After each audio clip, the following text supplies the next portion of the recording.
back to Al in New York. Those 4 minutes can be agony.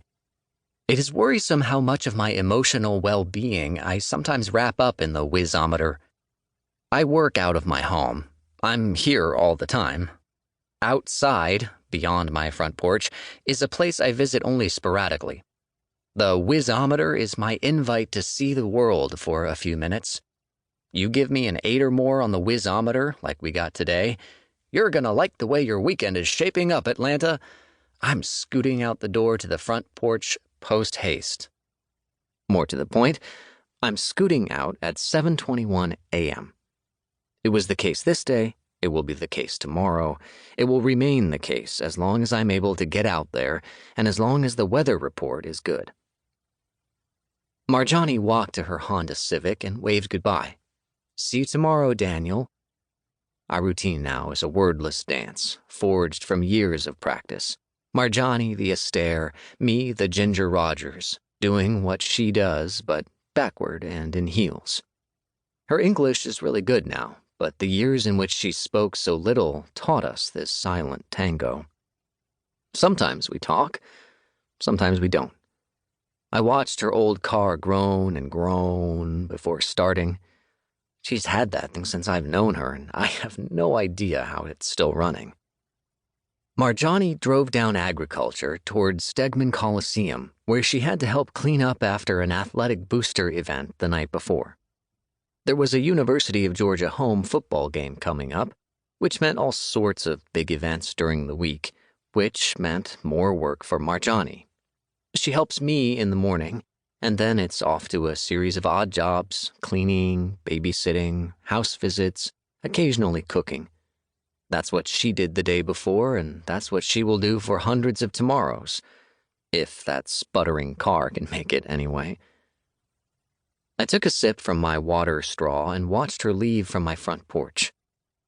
She had to slam on the brakes as some kid with a Misfits backpack absent-mindedly waded into the middle of the street, and he raised his hand, partly out of apology, mostly out of obliged apathy, and shuffled off into the woods.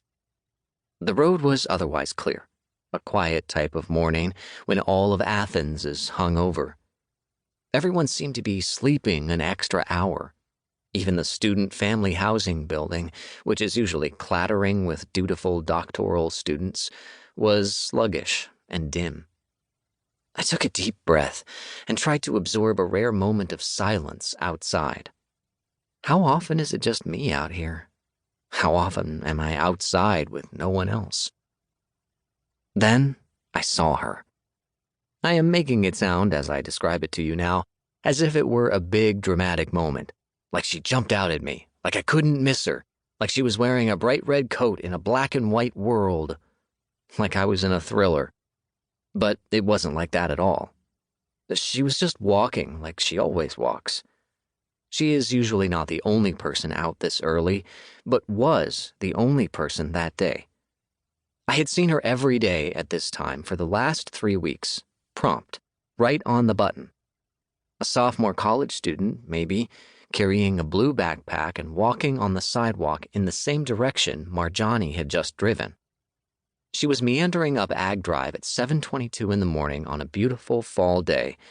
An 8, maybe 9 on the whizometer, easy. Just another kid walking to class.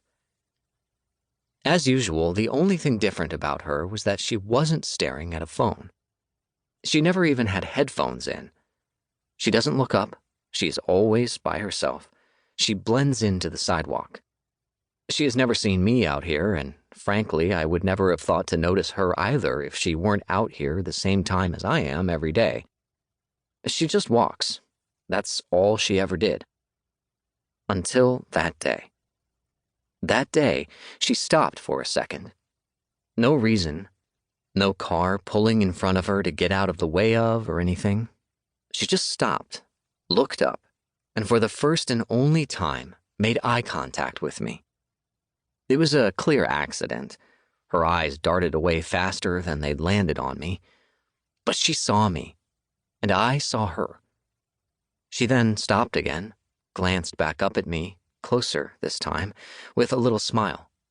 She raised her right hand,